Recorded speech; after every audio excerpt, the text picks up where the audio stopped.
अफगानिस्तान की नई हुकूमत की क़यादत मुल्ला बरादर करेंगे। ज़राए के हवाले से यह खबर सामने आ रही है कि तालिबान नई हुकूमत की तश्कील के लिए तैयारी कर रहे हैं और नई हुकूमत की क़यादत मुल्ला बरादर को सौंपा जाएगा।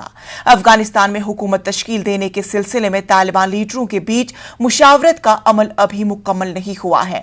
ज़राए के मुताबिक अफगानिस्तान में आइंदा हफ्ते हुकूमत तश्कील पा सकती है। तालिबान के बेशतर लीडर कंधार में मौजूद हैं।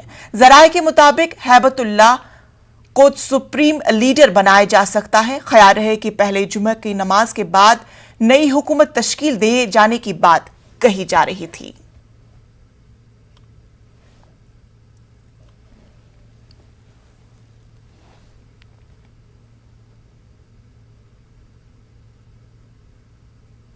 यूपी के कानपुर समेत कई अजला में डेंगू और वायरल फीवर